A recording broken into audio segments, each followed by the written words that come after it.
Welcome to today's Oxford Insight Science webinar, Working Scientifically in Everyday Life. Happy National Science Week. My name is Jenna Shaw and I am one of the science publishers at Oxford University Press. Before we commence, I acknowledge the traditional custodians of the various lands on which we work today and the Aboriginal and Torres Strait Islander people participating in this webinar.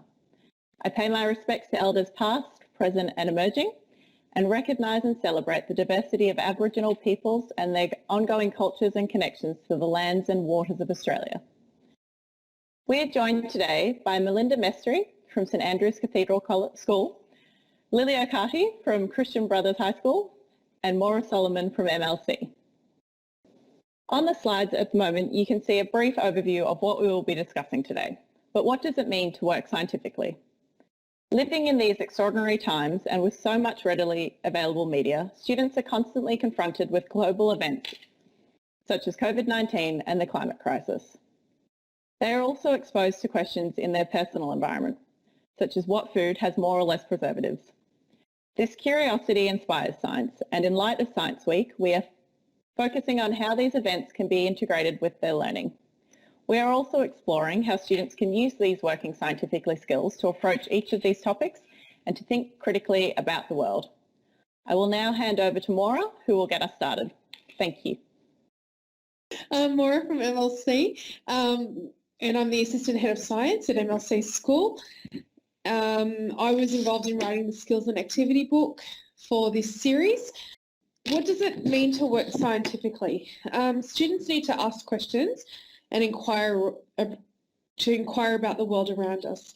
To quote Kerry Sheen from NESA, students need to experience science, and when they experience science, they can then gain knowledge. When they gain knowledge, they gain know-how and they can form judgments, and judgments lead to insight. To investigate means to delve into. The working scientifically skills in the New South Wales syllabus enable students to formulate questions and hypotheses, plan and conduct investigations, collect, process and analyse data, apply problem-solving skills and then draw conclusions and better be able to communicate these ideas scientifically. So to work scientifically means to delve into. Hi everyone, my name is Melinda Mestry. I'm one of the co-authors of Insight Science student textbooks. I'm currently the Acting Head of Department of Science at SACS, at St Andrew's Cathedral School in the city of Sydney. I'm also a HSC chemistry marker. I'm a member of the Australian Independent Schools New South Wales Science Professional Learning Advisory Committee, and I'm an examination author with the International Baccalaureate Organisation. So today, myself, Maura and Lily will identify a specific pain point from the HSC examiner feedback from 2019, and we will detail a lesson you could use with your students with that particular working scientifically skill in mind, contextualised within the world in the stage 4 and 5 curriculum. And this is in order to better prepare them for stage 6.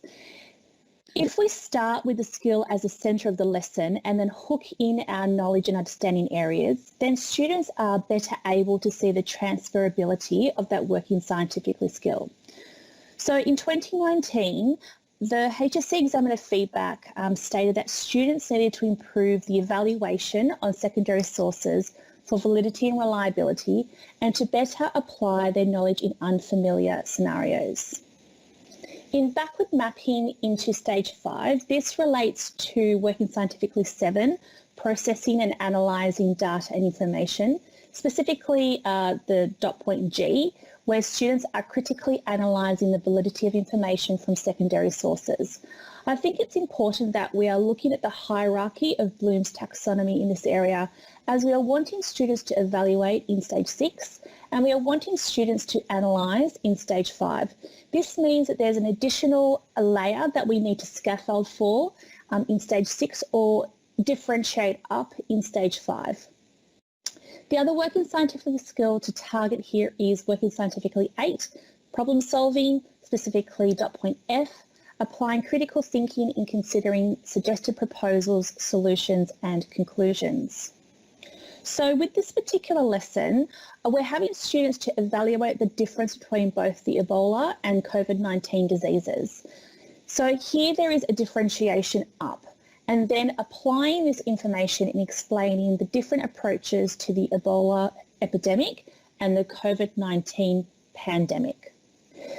To start this lesson, I would conduct a think, pair, share thinking activity where students are asked to list all the ways scientists can find out if a fact is true or not, and then continuing with the differentiation up, we can further ask, if facts are the truth, why do scientific theories about the world change over time?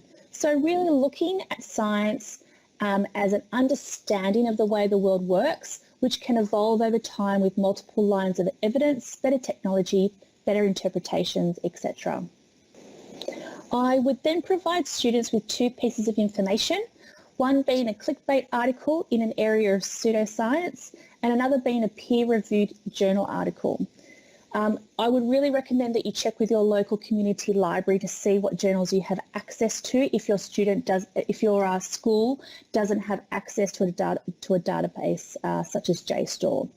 I would then give them some tools that they can use to analyse the validity of these two articles. There are many strategies that can be used, for example, OPVL, so origin, purpose, value and limitation, or CRAP, currency, reliability, authority and purpose. But with whichever tool you use, in essence, you're having students ask the questions that you can see listed in front of you when considering the two articles. Within the Oxford Insight Science textbooks and skills books, there are several opportunities that this skill can be practiced, and it's important to note that this working scientifically skill is not limited to the living world, but they also appear in other areas. For example, in Chemical World Stage 5, Chapter 16, there is a skill builder where students look at a newspaper article on green chemical dry cleaning. And the idea is that students can see the transferability of these skills, including looking at areas external to the areas that are covered within the textbooks, such as SpaceX 2020, the use of non-renewable resources and climate change, and the vaccination debate. Both of these come up quite regularly in the news cycle, and so it's important that students understand the transferability of these working scientifically skills, not just within the classroom, just within their different subjects at school, but also to their outside world. So I'd like to pass you on to Lily, who'll now talk to you about a working scientifically skill within the physical world.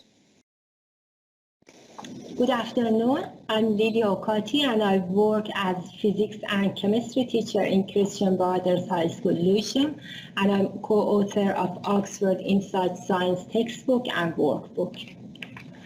The skill that I like to talk about is that students need to be able to communicate their scientific understanding using suitable language and terminology. And as you can see, this skill are required in stage 6, stage 4, and stage 5. The mini lesson that I have prepared is about energy crisis with a focus on nuclear energy. Success criteria is students can outline advantages and disadvantages of using nuclear energy, and stronger students can write a persuasive essay to convince the reader to accept their point of view about using the nuclear energy or not using that. The lesson can be started by a short video on renewable and non-renewable energy sources, followed by class discussion. Some diagnostic question to start class discussion can be what are renewable and non-renewable sources of energy, why it's important to use renewable source of energy, what's nuclear energy, and if it's renewable or non-renewable source, and what in general students think about using nuclear energy as a source of energy for example, generating electricity. After the class discussion, students need to use about 3 valid sources that they learn with the skill that what's the meaning of a valid source, and do investigation about nuclear energy and its advantages and disadvantages. After that, they need to write an essay about it to persuade someone that to use their point of view. And at the end, we have the peer feedback. So students need to give each other a constructive feedback that we need to explain for them what's the constructive feedback and what they need to look in each other's essay. So most of the skills that they need for doing this activity is covered in both Oxford Inside Science textbook and workbook. We have many examples of that. I put some of these examples, like for example, workbook chapter 5 in energy efficiency. We have a writing activity. In chapter 2 forces in workbook, we have practice for vocabulary so students can learn related terminology. And in textbook, we have in a skill builder, a lot of activity for improving communicating skill of a student. Thank you, and I hand it over to Maura. So I'm going to talk about working scientifically in the chemical world. It seems to be a common thread that this is a problem about understanding the validity and reliability of an investigation, and that applies to both first-hand investigations as well as secondary investigations. The working scientifically skills that are targeted in this area, they need to identify data to be collected in an investigation by locating possible sources of data and information, including secondary sources that are relevant to the investigation.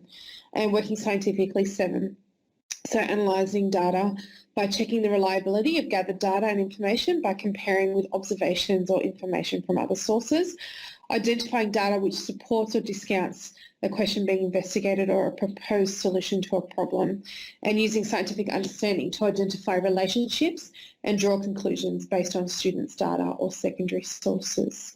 What I would like students to achieve in this lesson is to be able to define the reliability and validity of a first-hand investigation as well as a secondary investigation, assess the reliability and validity of secondary sources, that's twice, and discuss the importance of conducting reliable and valid first-hand and secondary investigations. So why is it important to be able to conduct these types of investigations? So how I would start the lesson is I would say, can I conclusively say that girls run faster than boys without conducting an unbiased investigation?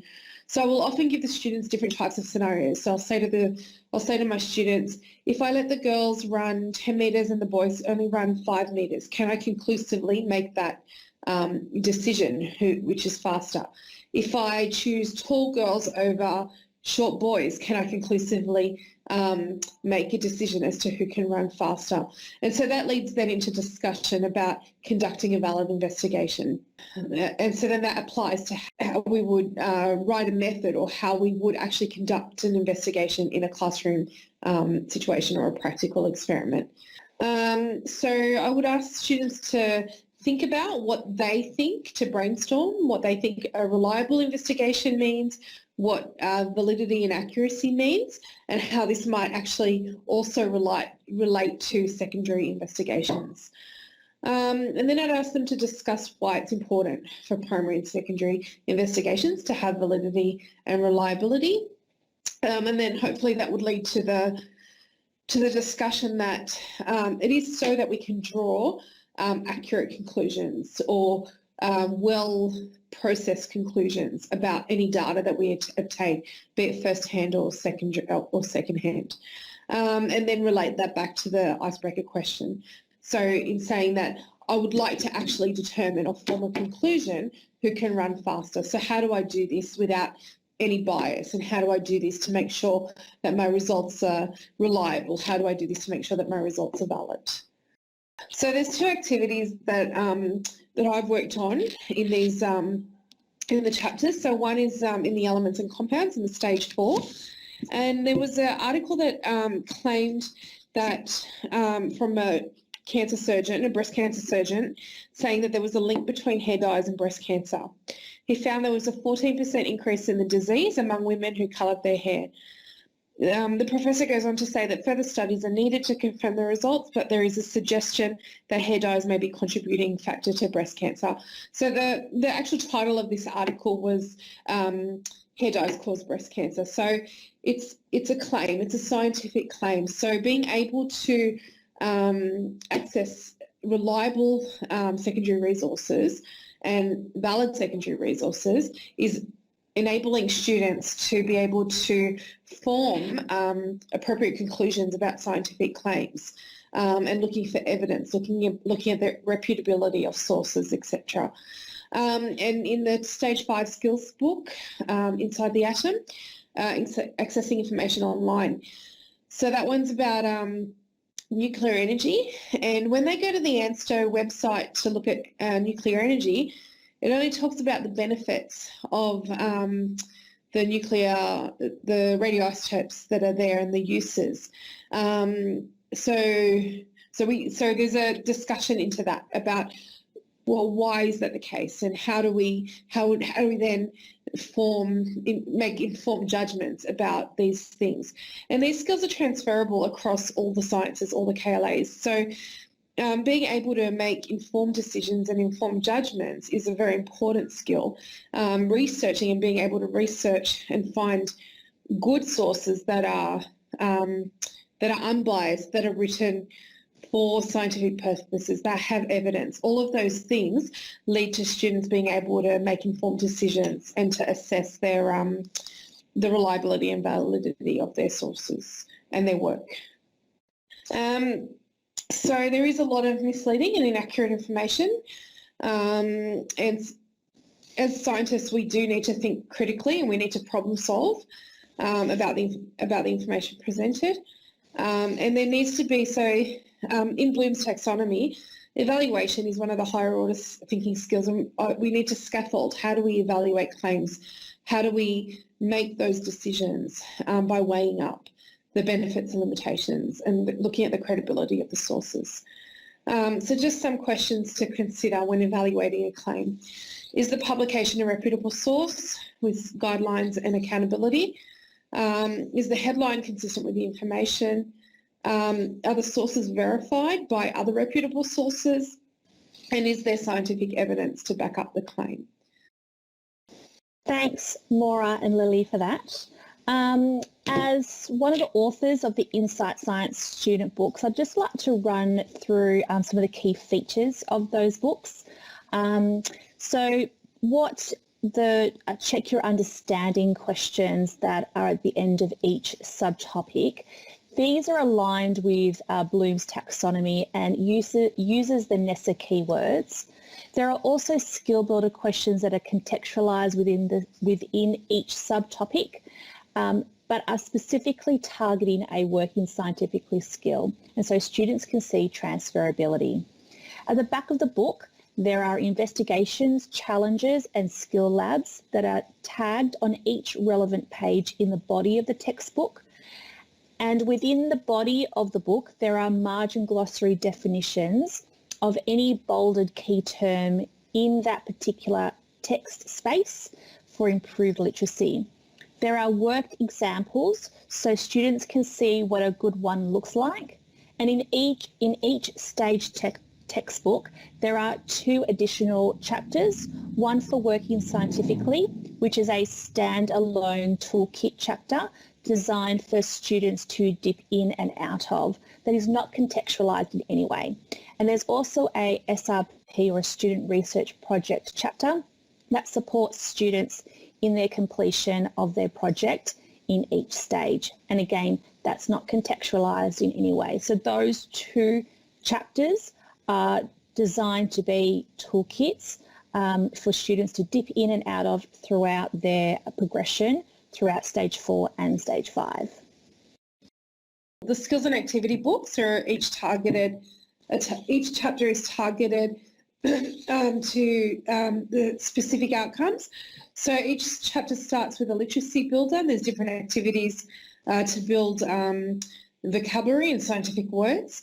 The skills lab, so there's one for each of the working scientifically skills, but targeting a specific aspect or a specific dot point of each of the working scientifically skills.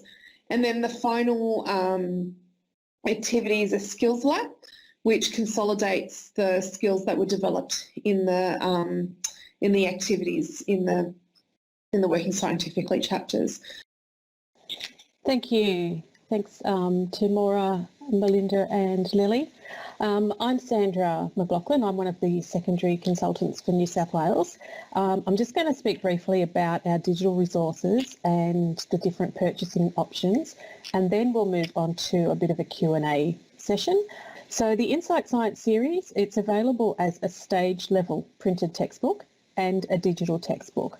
Both formats are accompanied by a range of online resources to support students and teachers. The online student OBOOK Assess and teacher OBOOK Assess are hosted on our cloud-based platform, which is Oxford Digital. The OBOOK in OBOOK Assess refers to the online textbook, which has note-taking and bookmarking functions, as well as a link to the Oxford Dictionary. The OBOOK is a high-resolution replica of the printed textbook, and you can see some of the resources which accompany the OBOOK listed there. The Assess in OBOOK Assess refers to the online assessment resource, which has auto-marking multiple choice quizzes, and they're differentiated. Those results are visible to students as soon as they complete a quiz, and students' quiz results feed back to the teacher OBOOK Assess so that you can track your students' learning. The image on your screen now is a screenshot from the Insight Science Stage 4 OBOOK Assess sample, which is available now. You can see the resources at the bottom of the screen, and they correspond to the particular topic.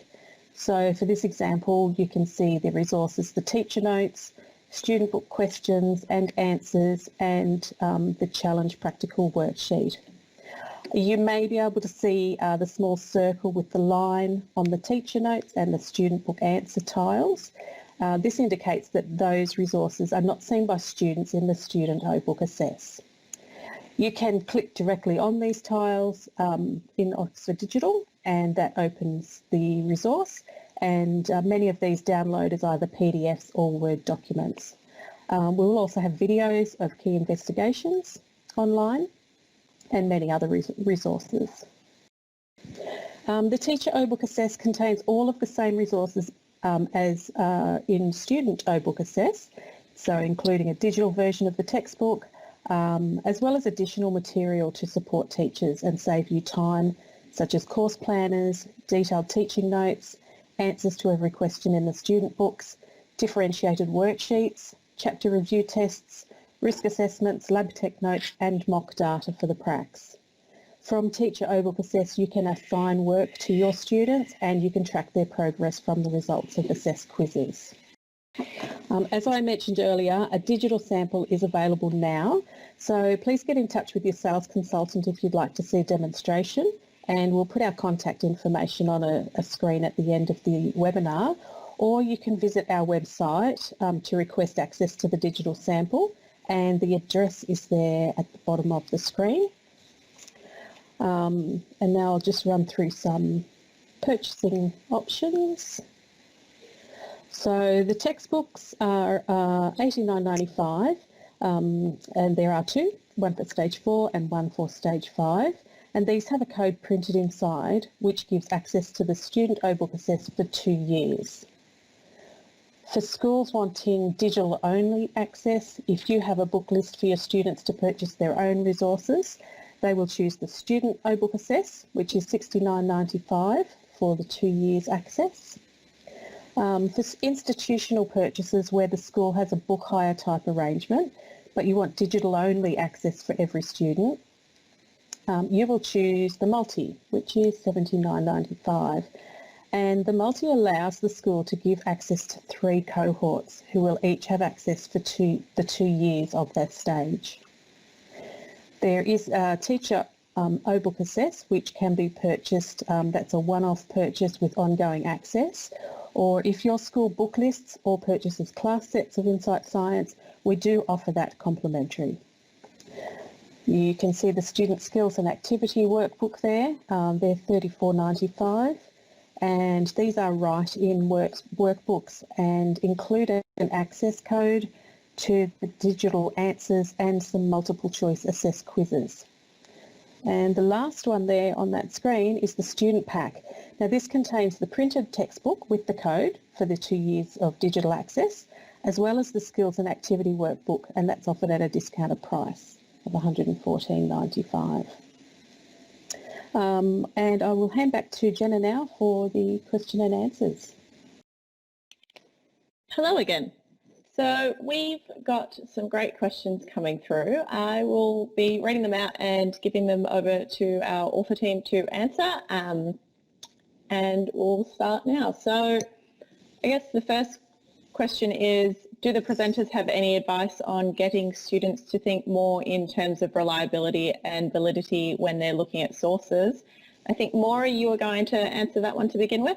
Yeah, I think you need to be very clear about the definitions about what a reliable source is and what a valid source is, and just make it common practice. So every article that you give the students to read, make them assess I always make them assess the reliability and validity, and I've even started incorporating that into my prac work as well. Is even if we do it once and don't do repeat trials, I always say, evaluate the reliability of this investigation. So I think it's just part of the language that we use in teaching. Make them assess every time they make them actually think about the reliability and validity of every article that you give them, or you can make up an article and give it to them and try and get them to see if they can find sources that verify your claims. Be outrageous, be creative. There's a really great video called In Search of the Edge, and it's got scientists dressed in lab coats, and it's talking about scientists looking for the edge of the earth. And it's hilarious. It's a mockumentary, and it's hilarious because it sounds scientific, but when you actually look at it, there's really there's no substance to what they're actually saying. So it's a really good introduction and a really good way of getting students to think about how to actually look at things from being unbiased and being objective in the way that they approach information. Mel, did you want to add to that? Yeah, thanks for that, Maura. I think what you mentioned there about giving them opportunities for practice, I think, is a wonderful way in which we can do that. And like Maura said, it's really important they understand the difference between what is reliability and what is validity. So having those definitions is very key. I find for my students the hardest thing for them to be able to do is to determine whether a secondary source is reliable. And so we use a scaffold, we use OPVL within our school, and that's just because all KLAs across the whole school uses OPVL. So it's really, it'd be interesting to note what other faculties are using, whether some are using CRAP or some are using OPVL for reliability. It can get quite confusing for students, especially if we want them to have transferability. So find out what other faculties are using, and then use the same scaffold every single time. And there's plenty of scaffolds that you can use for OPVL or for CRAP tests, whatever it might be. But I think making sure every time you're giving them a piece of information to read, I like to give it to them the day before or the lesson before. I give them the article with an OPVL scaffold that they take home. They read the article for homework, and then they complete the OPVL scaffold for homework, and so that can then form part of our conversation the next day without taking up really valuable class time every single time you're doing it, when they're in a little bit more of a better habit of being able to understand what each of those areas mean. So I think definitely repetition is key, and utilising a scaffold is really important as well. Thanks, Melinda. We've had another question come through about some of the current offence could be quite sensitive topics for students, regards particularly into what's happened in 2020. I guess where the question is asking if there's any tips about approaching these sensitively for students who might be affected by these events. And I guess I might add in as well, do you think working scientifically can help them approach those topics? I can answer that. I think with any discussion that you have, it's about teaching your kids how to be respectful in that discussion. And just knowing your students and knowing what they've been through, I think you can sort of gauge what if students are getting upset, or then it's a good conversation to be able to talk to them about what's going on, to be able to allay their fears, to be able to get them to understand scientifically what's happening rather than personally. And I think that knowledge and that understanding leads to better perception. So I think it's a pastoral care thing in your classes, but also a good opportunity for discussion if it's done well. Thank you. We've had another question come through about how the new editions of Insight Science are covering critical and creative thinking. Melinda, did you want to answer that one? Sure. So what the new Insight Science textbooks do really well in this second edition is that it really looks at the full spectrum of Bloom's taxonomy. So there's some really good differentiation up and down.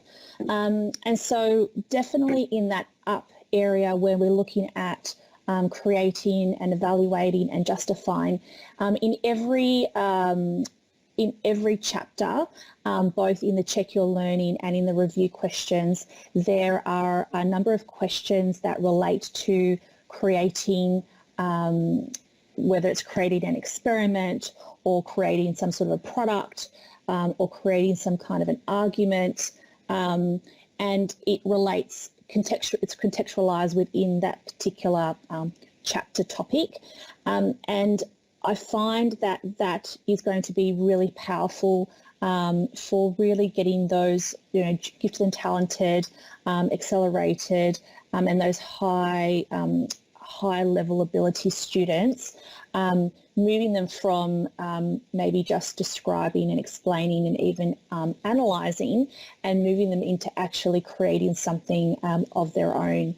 And that's something that is apparent in every single area of both of those textbooks. Great. We've also had a question come in about what prompted the shift from year level to staged books. That was a decision. We had a lot of feedback that students were coming to class unprepared, or that there wasn't as much flexibility for teachers in their planning. So we've tried to address this by making it that staged book. I don't know if, Melinda, you wanted to add anything into that? I suppose I was part of the original conversations along with Lily and the other co-author, and the conversation that we had was that from a planning perspective, it's just really important that we have flexibility and control within our own faculties and within our schools. So I think having this staged textbook was the first step in allowing that to occur. And so it also then allowed for to have a little bit of further flexibility in terms of if we had any acceleration, etc. So students were able to have that one textbook for the entire 2 years, and also obviously from some affordability perspectives as well, only having the one textbook for the 2 years just allowed for that. So, but definitely from a flexibility of programming and teaching, so we could have control, absolutely, was really important to us. Thanks. Great answer. So the next question we've come through, I think, Maura, you're going to answer this one. How can we as teachers scaffold evaluating for reliability and validity successfully?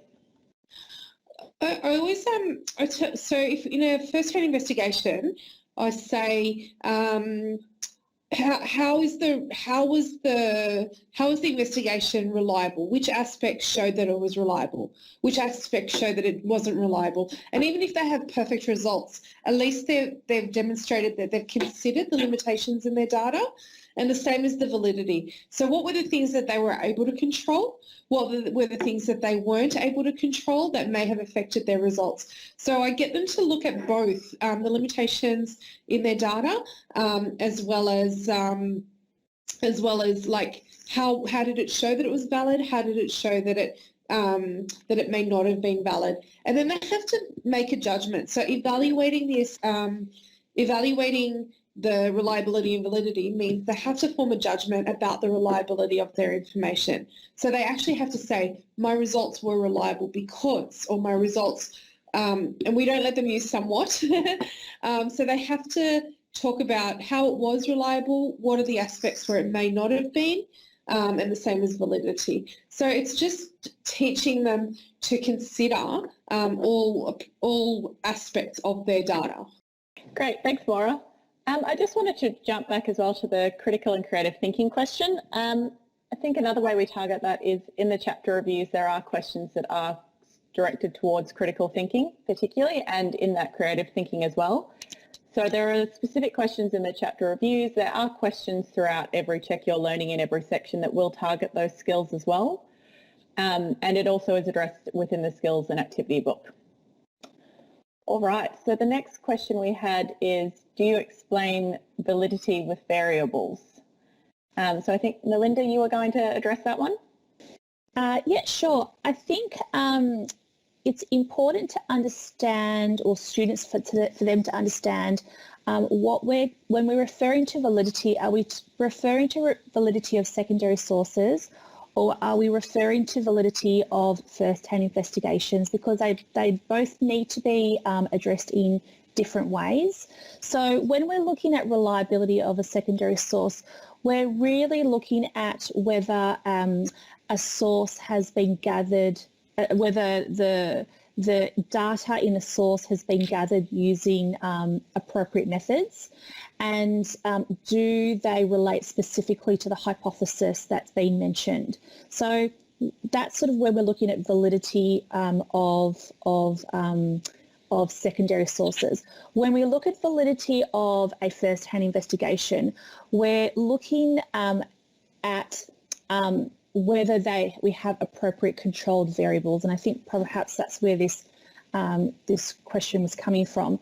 So were the variables appropriately controlled? Were there appropriate measuring procedures? Were they actually measuring what they intended to measure? So I think students just really need to understand the difference between validity in those two spaces.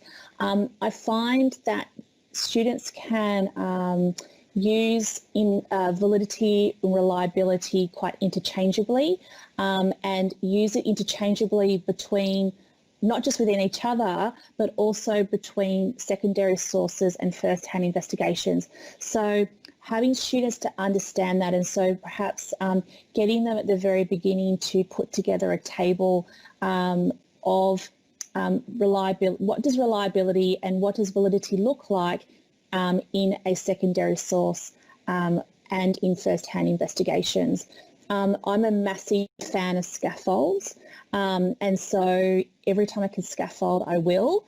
And whenever, I'm also a massive fan of key words. So every opportunity you have to scaffold that key word is really, really important. So students are understanding the difference between whether they're evaluating something or whether they're analysing something, and what that looks like and how that might be different.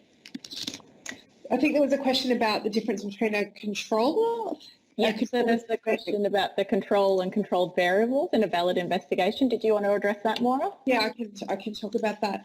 A control is something that you're comparing to. So, for example, if you're doing agar plates and you want to test the antibiotics if they work, for example, I know that's that's stage 6, but you would run a control plate to see if the bacteria is growing, if there's any, if there's contaminants in the agar plates that may affect the results. So it's what you're comparing to is the control. The controlled variables are what the variables that you are in control of that can remain constant in the experiment to make it a valid investigation. So they're things that will affect the outcome of the investigation if they're not controlled. So for example, if you're doing a rates of reaction experiment and you're testing concentration, you need to keep temperature constant because that will affect the rate of the investigation. So you can't then conclusively say that the rate of reaction increased as a result of the concentration because you changed the temperature.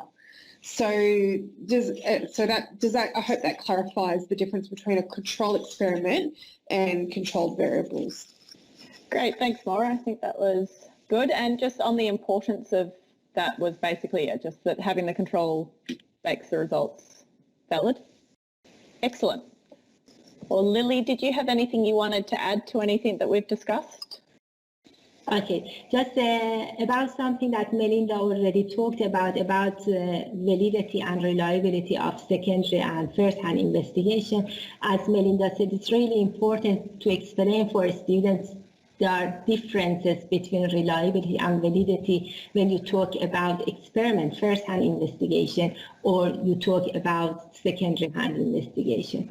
Because when it's first-hand investigation, for validity, you need to look at the control variable, and when you talk about second-hand investigation, when you talk about validity, you need to look at the source, if the source that you use is related to your investigation or it's something that about something else, but you randomly found the information on that website. For example, definitely university website textbooks are valid resources to use. Great, thanks Lily. And we've just had another question come through about when samples will be available for the books. Sandra, did you want to speak to that one? Yes, I can. We do have sample chapters available, one for Stage 4 and Stage 5 now, and the digital sample for Stage 4 is available. We will have page proofs shortly. It's probably best if you get in touch with either Callie, Catherine or myself, and we can arrange to get some samples to you, or go to our website www.oup.com.au. Thanks Sandra, that was great. I've just noticed we have had another question come through about biology books for Year 11 and 12. We don't currently have any available, but if anyone is interested in that, we would love to hear from you. So please get in touch with your Oxford representative. So if you would like to contact your education consultant, you can visit the website which is on display there, or you may contact one of your, either Callie, Sandra or Catherine. Thank you for attending today. We really enjoyed the engagement with the Q&A and have a great night.